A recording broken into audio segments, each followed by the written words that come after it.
In Chapter 301 of My Hero Academia, we received more insight into the quirk marriage between Enji and Rei Todoroki. In the beginning of this chapter, we learn that Rei is a part of the prestigious HIMURA bloodline, which is stated to have an extensive history.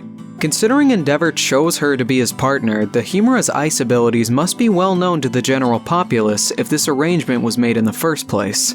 So far, every single ice user in the story has been related to Rei in some way, shape, or form. We have her children, Fuyumi, Shoto, and possibly Natsuo, and of course Rei herself.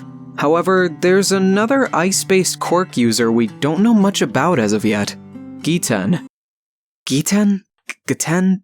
No, fuck it. Ice Boy is the only character who's an exception to this. Horikoshi has deliberately kept the ice element related specifically to this family. And now that we have a name for this long history of ice users, I believe GETEN is extremely likely to be a part of the HIMURA family. This could be as a sibling, a cousin, or some other form of familial relationship to Rei. Definitely not her kid though. Toya's got the secret child plotline more than covered. So what do we know about GETEN so far? Well, the most defining thing about him at the moment is his quirk, which almost acts as an opposite to Rei's. Instead of generating ice from his body, he has to rely on the water and ice in the surrounding area to use his quirk properly. Following his quirk awakening, we also learn that he can manipulate the temperature of the ice he gathers. If the ice quirk is the defining trait of the HIMURA family, it would make sense if the power took on several different variations as it was passed down. In fact, we've already seen GETEN interact with a member of her family in the form of Toya.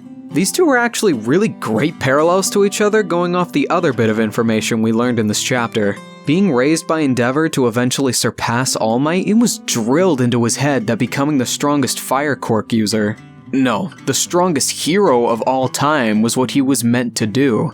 And took great pride in his strength despite the damage it did to his body. He wanted to prove to everyone that he could be the shining beacon of a hero his father fantasized about. Even going off on his own and burning down trees just to show how strong he could be, eventually getting to the point where he's completely numb to his intense flames. GETEN is very similar to Toya in the fact that his meta ability means everything to him. He never underwent any professional training from schools or had any desire to become a hero.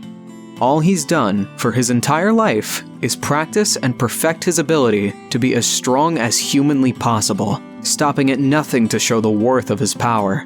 Just the very act of him losing to Cementoss was enough to bring him to tears. Man is obsessed with his power. This actually leads to my theory of why he joined the Liberation Army in the first place. Maybe GETEN's quirk was getting so strong that the very act of practicing it was putting other people in danger. Like, look at the stuff he pulls in the story and tell me that is not a hazard. The dude has the attack range of an entire town. That shit is bound to put at least a few people at risk. GETEN seems extremely indebted and loyal to Redestro, so he probably gave GETEN the freedom and opportunity to hone his power as much as he wanted, which would align with both of their desires perfectly. The desire for power that GETEN strives for, and Redestro's ideals of using your quirk whenever you want. But how would this affect the story going forward? After all, GETEN is locked up in prison right now. Well, as far as we're aware. It's said that 6 out of the 7 prisons were busted by All For One, so I'm guessing the one that wasn't was the one where Compress, Redestro, and the rest of the Liberation Army is. From bringing Stain and Overhaul back, it seems like they want to focus on the villains that weren't in the war arc, so those guys are probably taking a break for a while. But with Rei out of the psychiatric ward and seeming to become a more key player in the story, GETEN could end up playing a role in her side of the events, and even end up in Dabi's future appearances. I mean, hell, they were paired up in the war arc after their fight, so clearly there's some sort of connection there, besides being the strongest fire and ice users we know. Sorry, Shoto. One day. It also leads to a great opportunity to learn more about the HIMURA family. We already know plenty about Endeavor's side of things, but Rei's is a lot more unexplored. Personally, I would love to add more importance to this seemingly minor character. They went through the effort of hiding his face for a good chunk of the story, so I think they put at least a little care into making him. Shit, he even looks like Rei up close now that I think about it. Anyways, that's about it from me. This is my first time trying to do this sort of thing. I wanted to get it out before it becomes irrelevant later on. Maybe I'll do more of these. Who knows? Let's see if this video reaches people and we can get a discussion going.